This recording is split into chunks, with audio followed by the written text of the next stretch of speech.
Nobody asks a white artist why they don't make art about Europe. Like, I am making art about this is such a Judith Collins thing, but I am making art about Pacific people because I'm making art about myself. Like, Today's episode welcomes Natasha Matila-Smith, a visual artist whose work speaks quietly but hits deeply. We talk whakapapa, the edges of identity, and the joy of pop culture. Her kete is full, unexpected, and completely her own. Thank you so much for joining us on the podcast today. Would you mind telling us a little bit about yourself and your upbringing and how it shaped your creative identity? okay, yes, my name is Natasha Matila-Smith. I'm kind of an artist and a writer and a bit of everything. I grew up in Waterview in Auckland in a little cul-de-sac. I think it's a cul-de-sac. It's just a big endless road. It's just one road, and it's not endless. I guess living in Avondale was quite. I was under 10 at the time. It was formative for me because I was really a shy kid and really quiet. I have often had that in my reports that I was good at school but not very loud. And I don't think that's changed very much, but maybe in an art way I'm loud, if that makes sense. So yeah, I grew up in Waterview. We moved to Tauranga for a little bit, for a couple of years. My parents were very young parents, so I'm 17 years younger than my mum. We're really, really close, and we had quite a I don't want to say traumatic upbringing, but it wasn't easy. It wasn't the easiest upbringing. But we moved to Tauranga for a couple of years, and then from there we moved back to Avondale. And I've always been quite an artistic, or always enjoyed drawing, and I didn't even consider that it could be a career, that art could be a career at all, or like that having a creative industry job was a possibility for someone from my background. Even going to university was not really encouraged. Not that it was actively discouraged, but it was more about like making money to keep yourself, with a roof over your head and food on the table, kind of thing. But I've always been a little bit weird. When I was younger, up until I went to art school, I got called weird quite a lot, and it wasn't until I went to art school that I realized that's a good thing. But like up to that point, I didn't like it. It was just weird, and couldn't really explain why. But I think because I come from a really, I don't want to say poor, but we weren't well off background when we were younger, that, yeah, it was just really hard to envision what your life might be or life might become. I did, at one point I wanted to be a fashion designer. I was like, when I was, under 10, I did go back and forth between wanting to be a writer for a magazine, or be a fashion designer. So it didn't really occur to me to be an artist, or um, I'll come back to that later, how I got to do that. But yeah, creativity has always been like an expression outlet for me. So I used to do a lot of things that were creative, but not really. I'm not sure if I would call myself crafty either. Like I used to buy a lot of magazines and some reason cut up things that I liked from the magazine, but I didn't know what I was doing with them. But maybe I was also kind of collecting things that I wanted to have or things that were inspiring to me. I didn't, yeah, I think I spent a lot of money on magazines. I watched a lot of movies. Like, I've got a lot of useless pop culture references. So I was born in the 80s and brought up in essentially the 90s, most of the 90s. So, like, we didn't have, we didn't really have internet until the end of the 90s.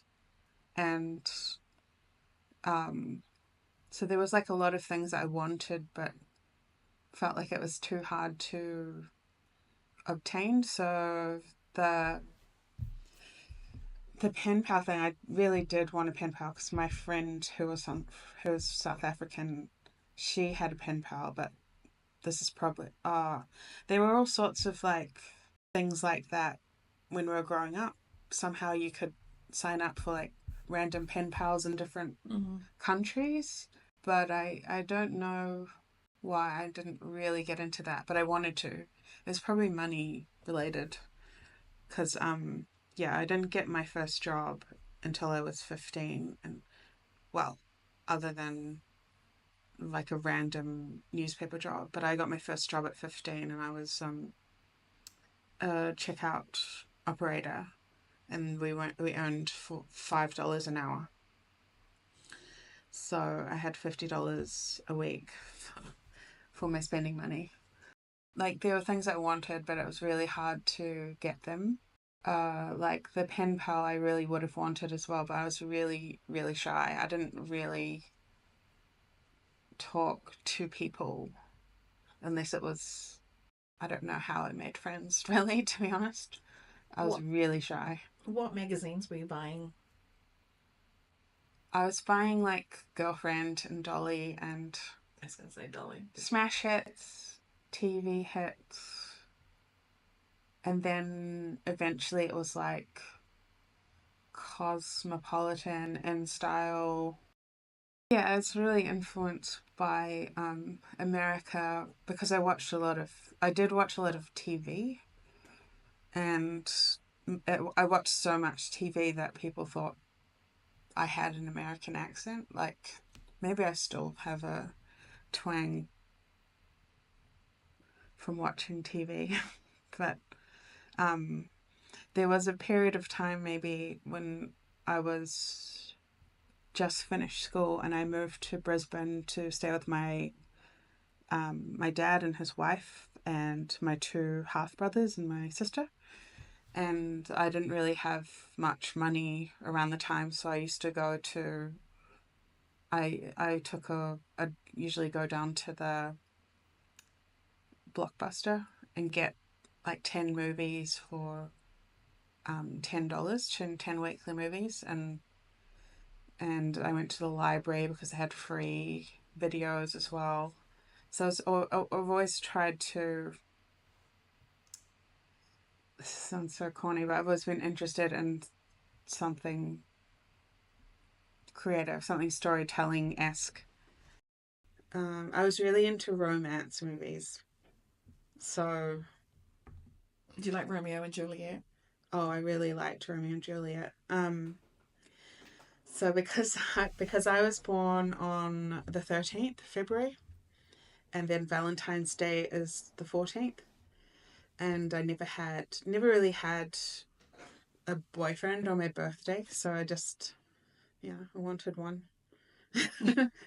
And but it was really strange to be, I don't know, your birthday being on around a public holiday. I don't know if anyone, it's not quite like being born around Christmas, but Valentine's Day was like, I don't know, eventually became a big part of my practice, like romance stuff, Well, good, because that's where I'm going to segue. romance themes, yeah. I'm going to segue straight into that. And I love that you're going to break into that now.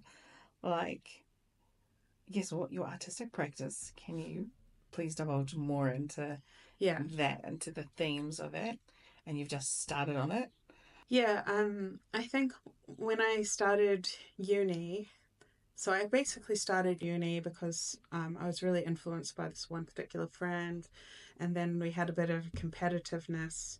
So I was just trying to do better than them maybe at some point, and then I ended up um, doing okay at art, and yeah, at first I wanted to be very serious and like well, all through uni I was like trying to be quite conceptual. Um, I was trying to be really conceptual and like everybody else, and just, but always the work had a bit of a social element or social desire element. But then it was when I finished uni and I'd been in Brisbane for a year, and that year was kind of like, it was just really boring, and there was no I just wasn't able to, well, when I say it was boring, I just mean creatively boring for me. So I didn't really do anything. I had an office job. I was being paid all right, but hated it. Um, and for some reason, I made artwork. I think I might have been working at Corbyn's. And then I got a show at Blue Oyster, and I was basically like, part of my practice has always been to use the materials that I have access to. And at this point, I had access to fabric and this kind of nice piece of fabric.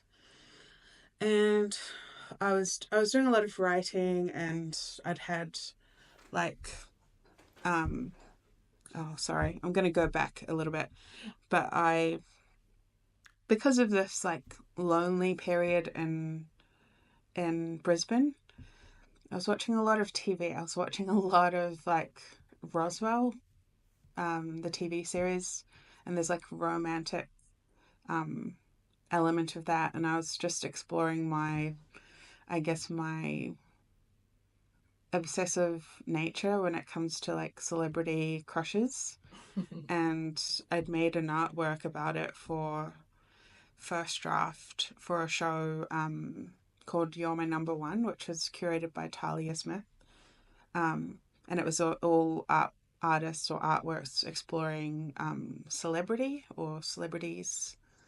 Um, and yeah, and at that show, I got a crush on one of the other artists, and so I ended up, yeah, the work I made for Blue Oyster was just a work about this crush on this other artist, and because it was just so overwhelmingly strong.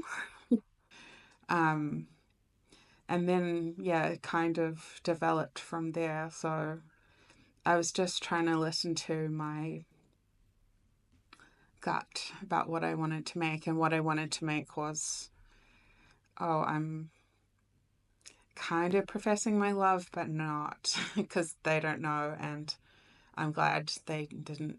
I hope they didn't figure it out, because that would be embarrassing. But yeah, I started to think, I realize it's quite a strong universal theme, like romance and loneliness and um, kind of longing for things, or longing for relationships, based on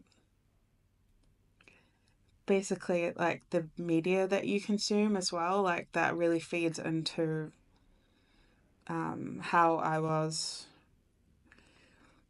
being obsessive about these crushes. Like I was fully aware that I don't really know these people, and yet I have, or like this person, and I have a really intense, strong feelings about them. Um, so it's kind of, I was just exploring that, and then it just kind of kept going from there. Yeah, well, I kind of unraveled it a little bit. Like I would, um, definitely tapping into some teen version of myself. Maybe I wasn't very mature, really. In some ways, I'm very mature, and then other ways, I'm not. So it was really tapping into that, following my like obsession with this Max and Liz on Roswell, um, or like standing culture before it was standing culture. Um, but I think what it was good for was because it it did find its audience, should I say. So if you didn't like it, you really didn't like it. But if you did like it, it was probably quite easy to relate to or access, because the language was not hard. It's not too hard. It's not like Well, I know for a myself, usual conceptual. yeah, it wasn't so conceptual that I had to think about it. Like, I know I didn't have to think about it. I was really literal. Yeah. Oh And yeah, and and at uni I would die if I wrote something literal.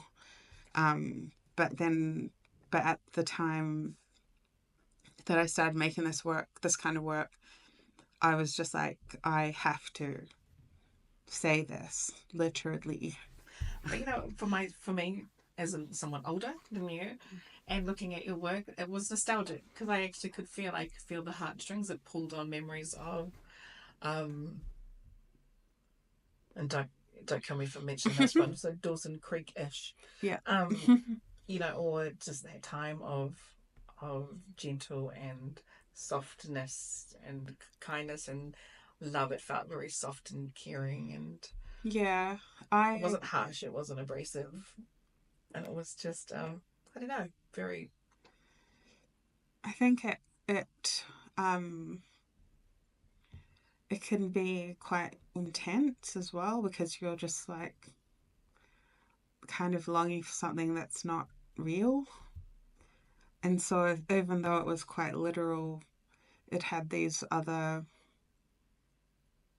layers to it, which I didn't have to work too hard to get, if that makes sense. Mm. Like for example, I think one of my works, I was like, talking about how hot, like using a descriptor like, oh, this man is pale and sickly, like, oh, how hot. Um, but that's just something that you're kind of conditioned to think is attractive through the media.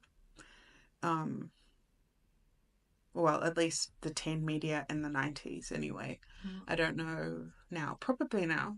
Still now. Like, I was watching Twilight yesterday as well. It's just my comfort watch, even though it's not I was going to come back great. to Twilight and say, what I was going to say was, did Edward ever influence you at all? Well, yeah, I was really into vampires and stuff, because they're always like really fair. Um, but then that kind of, yeah, like I said, it makes a little bit more, it makes the work a little bit more deep when you think about your like relationship to your own um, racial background and your own bodily background. Um,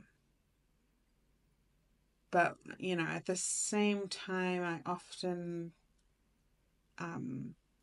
I think I didn't really give my work. Well, I'm not really sure, but I tried not to. I tried to make it the person saying the whatever I was saying in the art as um faceless as possible, or just Okay. so that people can, a lot of people can see themselves in it without um, it being about me, even though it's about me, but it's not. So there did become a line where it was like, is this real or is this just for um, some kind of persona? And of course, both. um, I really liked the show you had, the works you had on Te Uru, sorry. Te Uru I did do a little thing at Te Uru, but not the same at all. Oh, it's Te Uru was the I made these like banner designs. They were the big banners. Yeah, that had a lot of text on them. So the concept of the show was like 24/7. It was about the internet and how we live our lives around the internet or in the internet. At least that's how I interpreted it. And mine was literally like the there was like 13 banners. So I was kind of trying to break the 12-hour thing. But that was kind of just confined to my knowledge, mine and the curator's knowledge. But yeah, it was just kind of like a number to give yourself to make a bunch of works, because I'm still not sure I've got my process down, like, if that makes sense. But anyway, I did some experimentation with like the curtain thing, and then people were like, "That's Ruth, you're stealing Ruth Buchanan." Like, oh, okay, won't use a curtain again.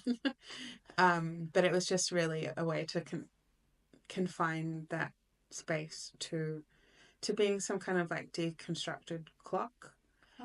And like every banner was like a hand or something, or like an hour, represent an hour. But yeah, I basically, some of them were better than others, but they were just like representing like, oh, what I do this hour and this hour and this hour. I'm not sleeping because I'm like Googling about Tom Hiddleston. That's what made me laugh. Yeah. I am just, and then this is quite universal as well. Like, I'm thinking about someone from 5 years ago that I don't talk to anymore, and then thinking like, oh gosh, I would not talk to you if I saw you on the street. I think at that point at Te Uru there was also like this Josephine, I don't know how to say her last name, Jalatich.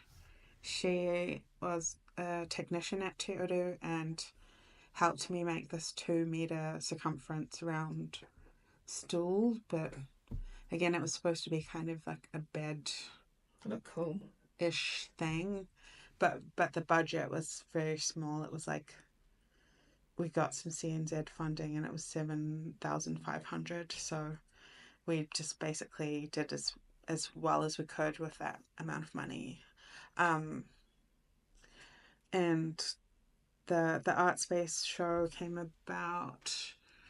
I was really surprised, but yeah, I was like, okay, yep, that sounds cool.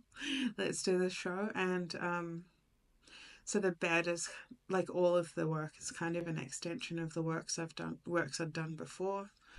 For those who haven't seen it, sorry, can you describe? Can you describe the bed? Can you describe the rest of that? Yeah, the art space show was called I Think You Like Me, but I've been wrong about these things before. So I'd recently started dating someone, and that was I don't know, quite a vulnerable time. And yeah, like I thought it was just really um ironic that when you are like lonely and longing for people, longing for someone, like a connection, and then you get it and you're like, okay, I'm way more vulnerable now than I was before, and or like I'm way more insecure right now than I have been. And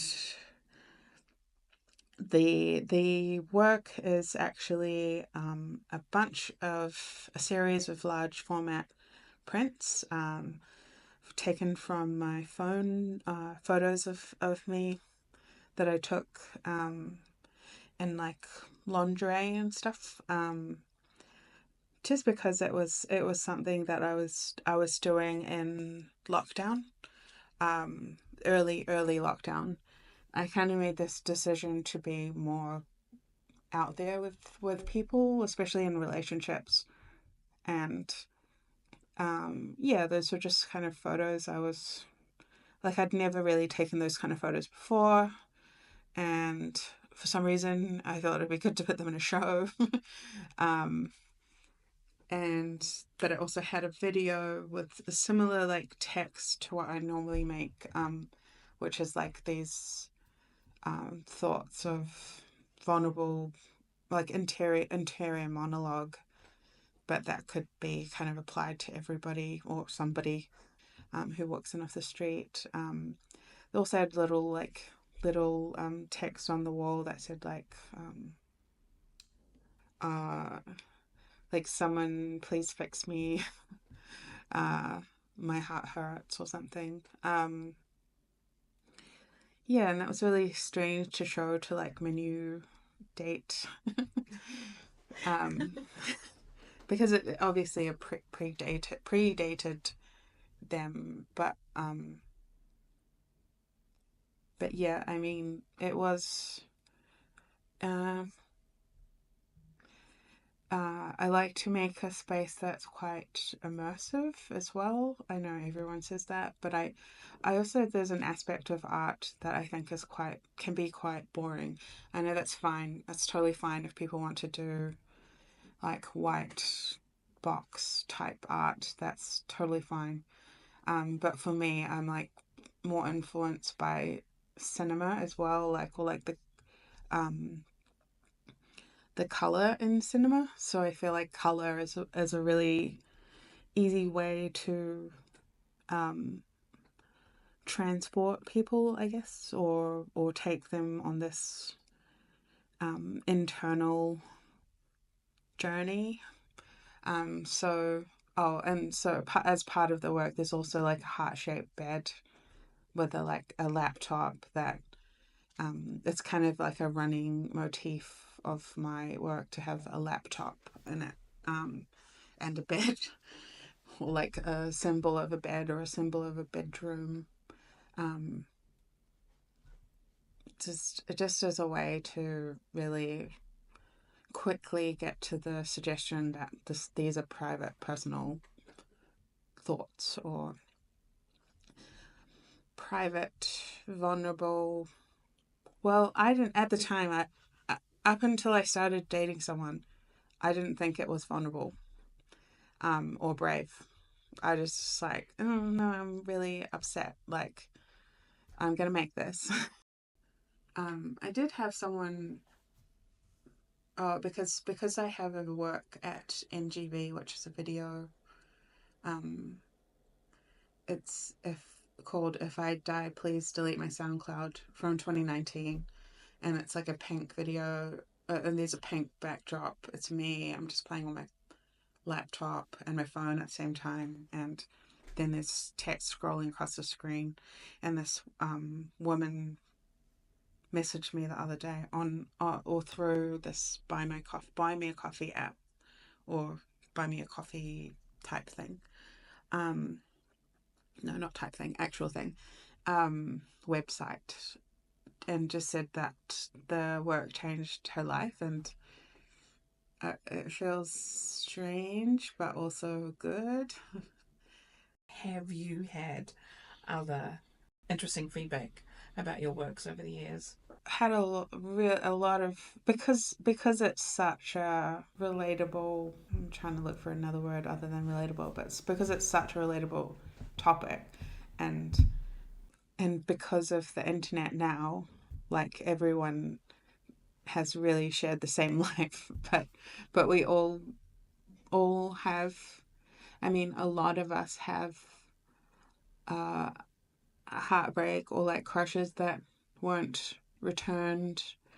A lot of us have really had big like celebrity crushes, um, or like disappointments in communicating, really shy and not able to talk about their feelings. So like it's really, I feel like it's a really easily accessible work a lot of the time. Um, Feedback. oh, other feedback, yeah. I did have some good feedback from my friends. She took her teenage son to a show, and he enjoyed it, which I thought was really cool. I can't remember specific feedback, but I've had, people tell me I'm their favorite artist or something. And how do you take that? How do you respond to those sort of comments? Um, I don't know. I think when you enter into the art industry, you're just thinking like, oh, I'm gonna be this cool like painter or drawer. I'm just gonna be the best at drawing. And I don't even draw anymore. But you don't realize it's semi entertainment industry or something like that. It is, I don't know, Z-list celebrity or something. Um, yeah, it's not. It's very nice when people say nice things, but it's also you're not really sure how to take it. Have you had any harsh critiques Yeah, or harsh words said about things in your work? yeah. I've had some like because a lot some of the work as well. It's because I was really active on the internet, and um, so like for example, part of the work for If I Die, Please Don't My SoundCloud, the text is from tweets that I made, and some of the imagery uh, from the art space show were actual like selfies that I'd taken to send to people. Um, so like there's like a corner of the internet that like hates, or like a corner of art criticisms that hate or like dislike really open emotional work, or like they mistook it as me being like fat liberation content or something. But really, I don't. I do kind of try to. I do critique my background, but it's not actually um, a key focus, I guess. So, like, I felt like some of the criticism was a little bit unfair. Like, particularly for that art space show, one of them was like, oh, like because there's other artists who do selfies. Oh, wild! Like, because I'm a fat woman artist, I feel like I'm more easily targeted by that kind of weird criticism.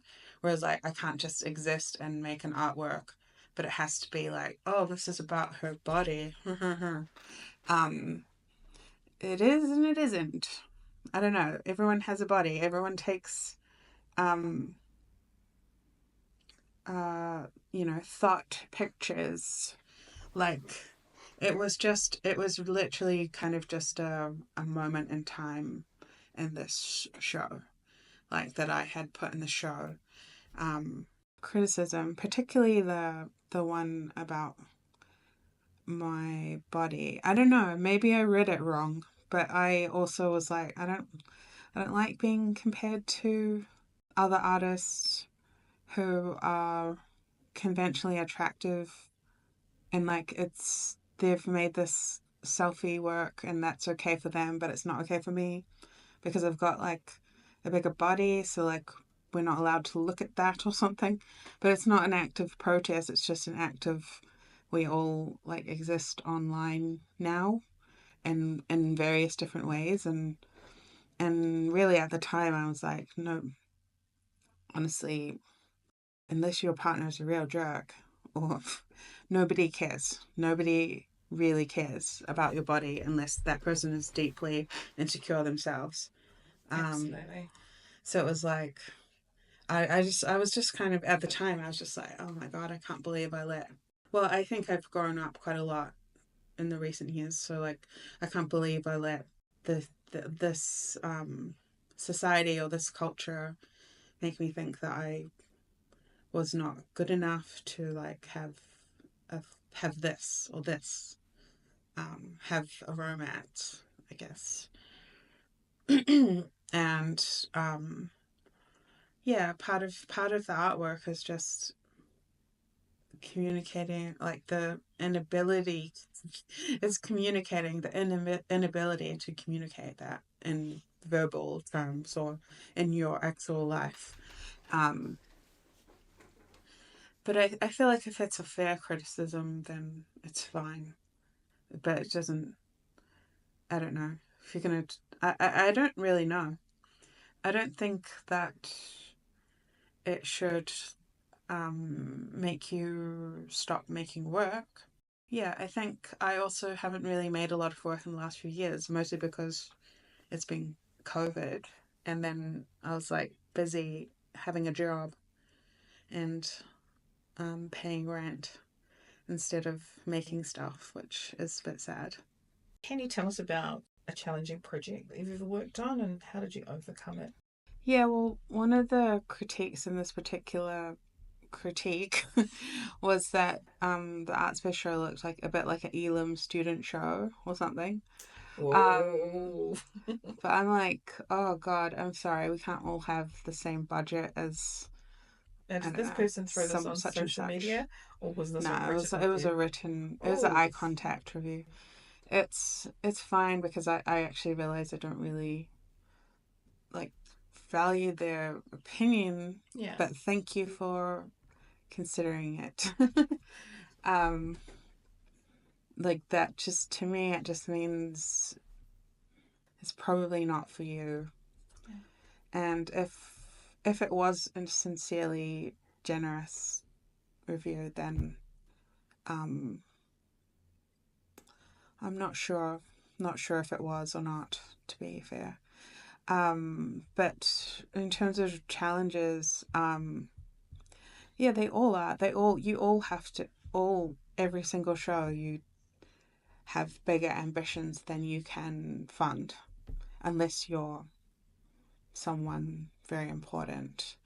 I did have, so the SoundCloud work ended up getting, an edition got acquired by the National Gallery of Victoria, and so they have money, and they recreated. This was initiated by Miles, um, Russell Davis. Um, I think that's his surname, at NGV, who really liked the SoundCloud video and earlier work that I'd done on Fabric. About it was said, "Be my internet boyfriend."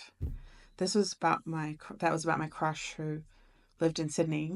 So, but yeah, a lot of people read into that. Oh, like we all had a internet boyfriend on when we were in high school or whatnot. Anyway, sorry. Um, that was they didn't have, they just paid for it. So they made the room the same color as the video. This like, Oh, wow. Did they yeah. create a room like Um your work? they didn't create it, but they yeah, you walk into the room and it was in its own room and it had the pink all around. And then they also recreated the seat from Te Uru. Um, and then there was like um, performances on that as well. Like it was really nice to be not having to worry about budget. Not that that was the biggest budget thing ever. It's just they paid for everything technical. Um, Whereas in other shows, you have like a $8,000 budget, and that goes by surprisingly fast, especially if you're making custom making items. Um, yeah, I feel like the seat for Te Uru costs about $2,000 of my 7.5 grand, and then $2,000 for the banners, which were from what's that website that a lot of people use, Vistaprint. And then Vistaprint, they got held up at customs because at the time there was some like a crazy limit. Yeah, that was it. It's just you always have to shift the goalpost due to budget. That's the only bummer thing. That's a main bummer thing about being an artist. Bummer thing. Sorry. um. All right. Yeah. If the budget, if there was no limit to your budget, and someone offered you a show, Mm. you know, for a couple of months' time, and you had some time up your sleeve, Yeah. what would you work on? See, I'm not even sure if my video quality would get any better. Like I quite like the home movie look. Mm-hmm. But that's just because luckily enough it lends itself to this like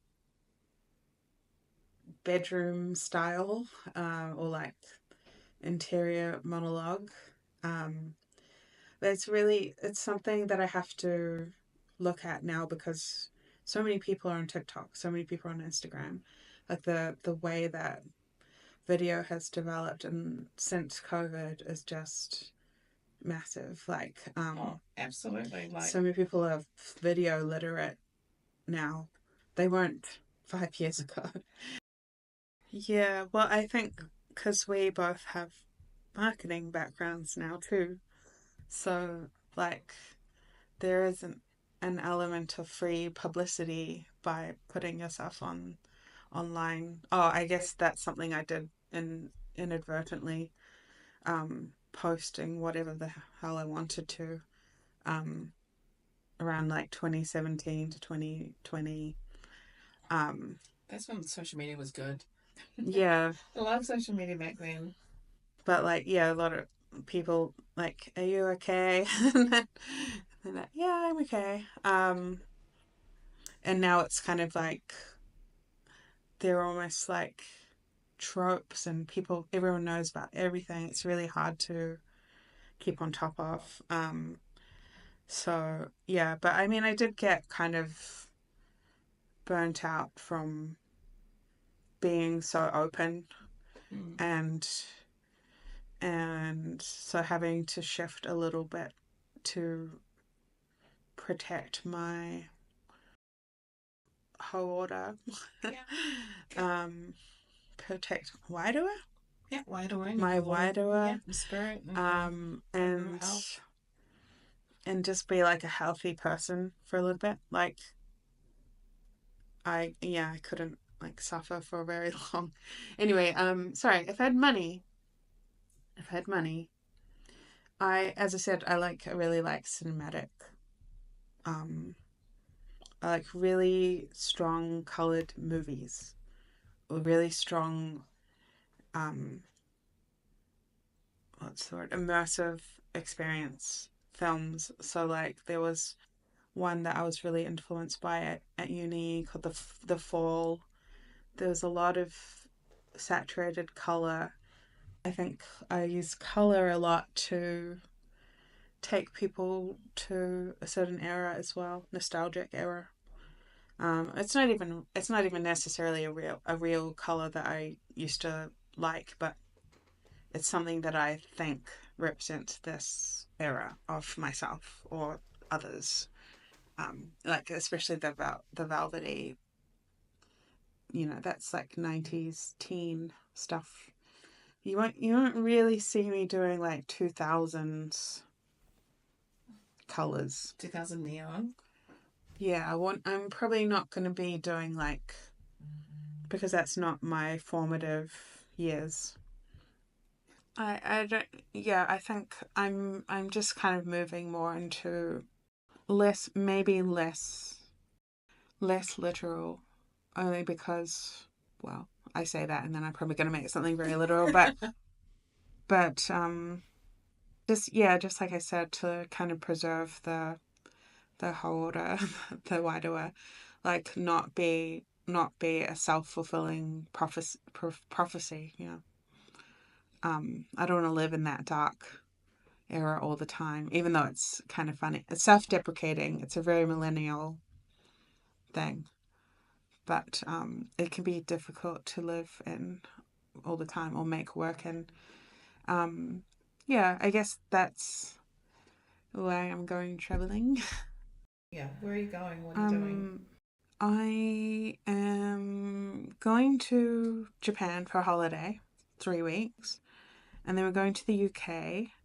Um, I'm going to the UK for a few, like as long as I can stay there without getting deported.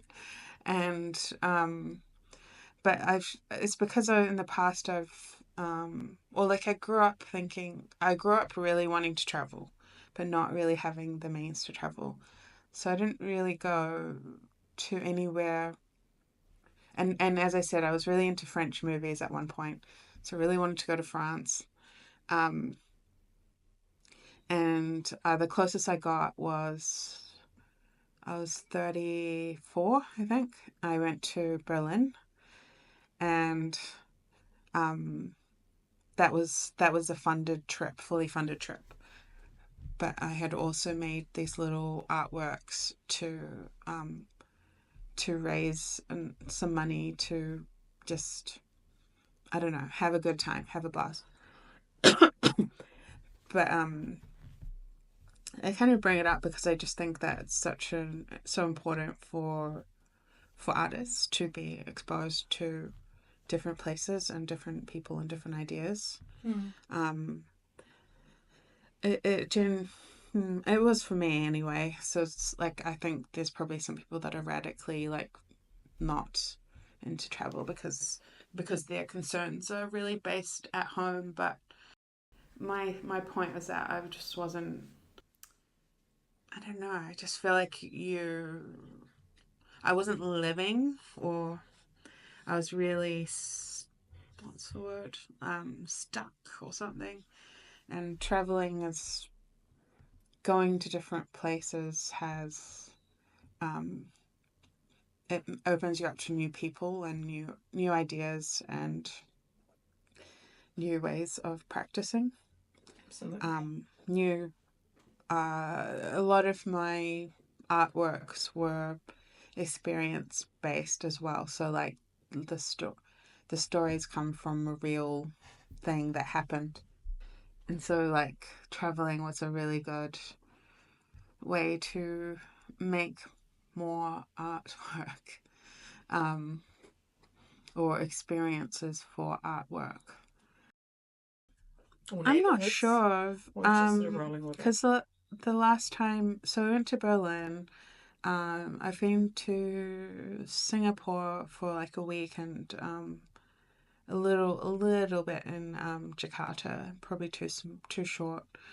Um, and then 2022, I went to the UK and I went to Paris for a few days.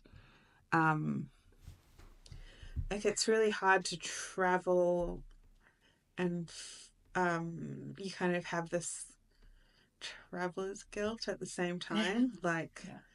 oh God, what does this country represent? Um, but I don't know. I don't know the answer to that one. Or do you take are you someone that takes or documents by, with images? Do you document by images? Do you keep your Yeah, records? when I went to Berlin in particular, I kept a lot of things like and then I used it for a little show that I did at with Salome Tanuvasa and Tina Pikema at Window Gallery. Oh, yeah. And I was just like, oh, here's like the, what are they called? The photo automat, which is the photo booth. Here's the photos. Here's the diary that I tried to keep, and the ticket stubs and the but on Instagram I was taking like hundreds of photos rather. At that time they didn't have stories either, so they were all on my main Instagram. Um, I guess, yeah, I really tried to advocate for CNZ in particular supporting more artists going overseas or who are based overseas. Um, just because I thought, yeah, the experiences were so valuable. Like, just the experience of going to um, Berlin or going to a place that you're not from, it allows you to kind of be a bit more free. I don't know how to describe that, but when I came back from Germany, I was like, oh, I can be this person that I want to be. But like when you're in the place that you live, it's harder to do that with criticism. I don't know. Um, it was just really freeing, and because of I didn't come from a very well off background. Like my parents didn't go traveling until my dad went traveling when he was in his 40s. I want to say maybe even yeah, early 50s. My mum went to Japan and a few years back, and then UK. Like I would have never thought they would go anywhere, or like that they were interested in travel beyond Australia. Um, Obviously, I've been to Australia a lot, so some people don't have that even. Um, but I wanted to go further than Australia. I wanted to experience things that I hadn't, like the cultural experience had to be quite different. Do you have any curiosity or desire to travel through the Pacific? I have been to Rarotonga. Um, I'm not from the Cook Islands, um, so it was very touristy. Well, I think the first time I went, I was 10. I went with my auntie and my uncle, and we went to Mangaia as well. I didn't realize that was like not A different island. a thing that a lot of people that visit there do. So that was interesting. Like it was quite a long time ago, so I don't really remember a lot. Um, but they had those little. I remember there was those little shells that grow when it rains. They make them into necklaces. The yellow There's like shells. those yellow ones, and then there's white ones as well. Yeah. Um, and then like the sea was really blue, and um, I do have interest in going to Samoa. Um, though that's kind of something that's not really a part of my art practice, but I've written about a kind of weird, or like being, so because I'm also Māori, I don't have a sense of feeling like I don't have, like I'm lost about my identity or something, if that makes sense. Um, I'm sure if when I get to Samoa, I'll probably have some kind of enlightened experience or something. But So when people say to you, "Where are you from?" What do you say? I say I am Samoan, Māori, and New Zealand European. But I really don't like saying New Zealand European. I don't know that must. I sometimes think about Pākehā, and I like feel like how weird would that be if you didn't know where you're from? You're just like this generic pool of European. I know that my family are from like British descent, um, but like specifically if we were like 100% white or European or something, it's like I think we're incredibly lucky to be able to be like this is this is where my family are from. Lucky. Do you think you have any that Whananui or Oceania, there'll be any influence from Whananui and Kiwa in your art practice somewhere in the future, or Um, I think that particularly when I write about things, I think that is it is inherent to me. So like when I make stuff, it should be it is it is part of it whether I or anyone else likes it or not. Like so like this I think in particularly in the past, and I know there's other people who probably feel this way, but like the concept of home or um like not knowing the language, not knowing the village, not knowing the everything,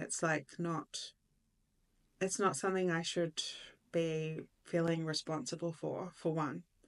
Um or as in like it's not my fault.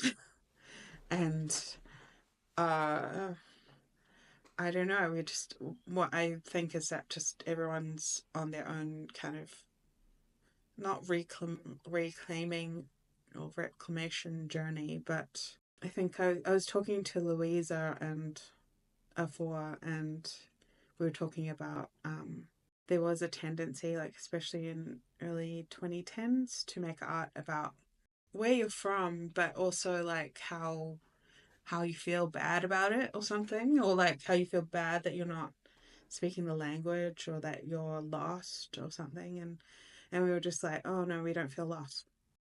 Yeah, well, I think it's just no one gets to decide how much of that is present in my artwork.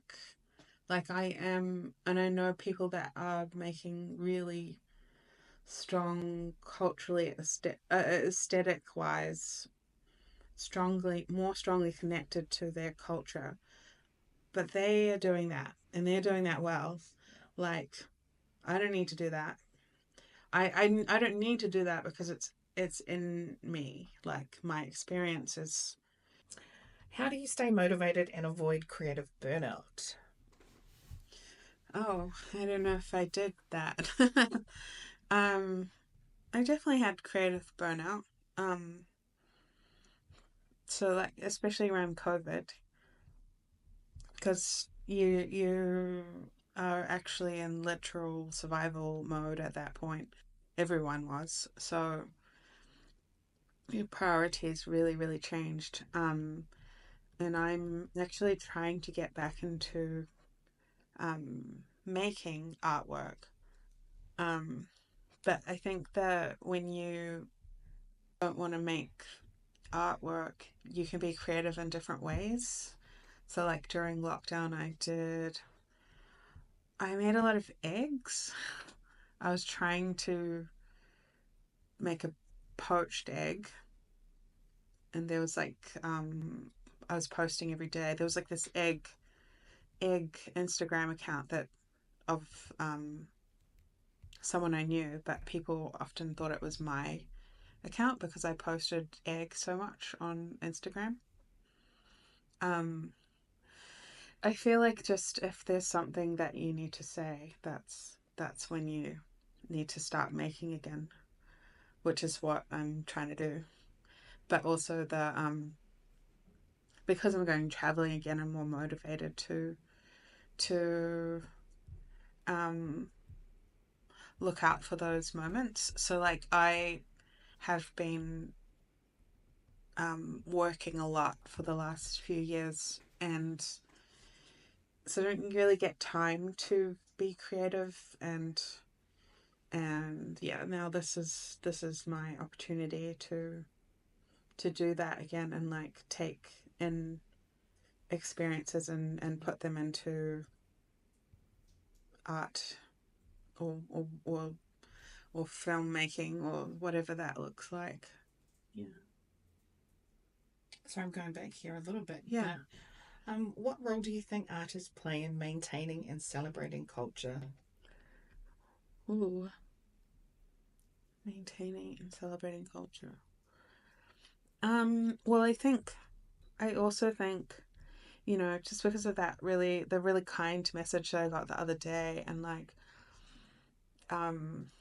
not necessarily like celebrating culture, but at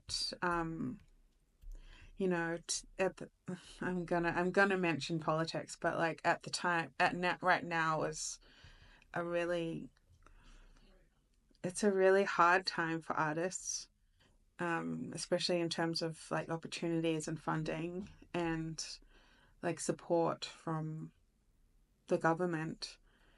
But like it is a time where the community needs to hear from artists more, or like they want to hear from them, I think. And um artists tell us what's wrong with the world, or what's good about the world as well.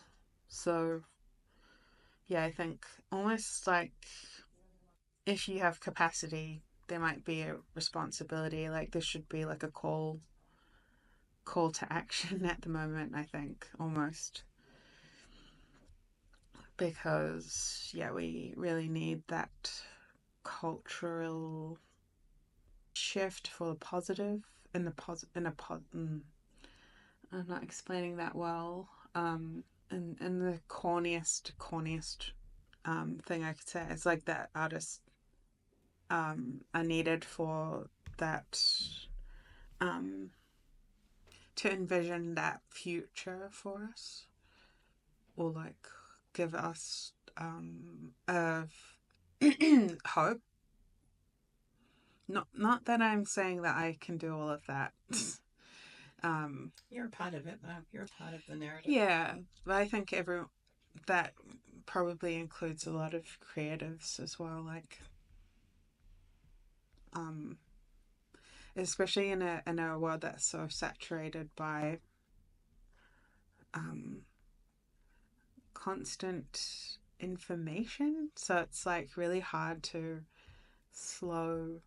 Like we need more in person stuff as well, I think. Exhibitions. Or maybe not exhibitions, maybe experimenting. Just Play. play. I'm very big advocate of play. What are your hopes for 2025? I just think more experimentation, more. I mean, but I say that, but I know that experimenting and failure is kind of a privilege. I feel like it's a privilege. Like, um, it just really depends on the kind of art you make as well. But I want some. I don't know. Is it unfair for me as an artist to say this? But maybe as a viewer, like I just want more excitement. I don't want to be bored anymore. um, like you said, play, and experimentation. Um, and I want some new conversations. or like at least to develop old conversations. But then, I am mid-career, air quotes mid-career, so maybe I'm fatigued by this, but like a young person that hasn't seen this art before probably is like, I don't know, but I think we can have higher standards for what we're creating, and what I mean by that is that we don't have to. We can be more inquisitive and more just go to different places. Like there's nobody's going to. I don't know. I just need to see new things, but that's why I am going away for a bit, for a little bit, for a little travel. And I watch a lot of YouTube, so I think there should be more like cross mediums like mixing together and making new things, maybe. Just more. Sorry, I do have a last question. Yeah. And my absolute last question, if there was one thing you wanted people to know about you, what would it be? Is there something about yourself that people would be shocked to know or surprised? I don't know. Surprised. There was a because of the type of work I make. I guess people thought I think people think that I'm quite extroverted, but I'm not. So I'm just a grumpy auntie. She's not a grumpy auntie, everybody. That's it. Do you want to give any shout outs to your nieces and nephews? Do you want to say any final words? This is your opportunity to say anything if there's anything you'd like to say. I mean, I don't know that I'll send this to my family. But if I do, then I'm a shout out for Pākehā, my niece Pākehā, and my nephew Julius, who live in Brisbane. And I guess a rally call for artists to make art in 2025 and make art that excites you. Natasha's way of seeing the world makes space for contradiction, beauty, and a good laugh too. Thanks for joining us on What's in Your Kete. We'll see you next time.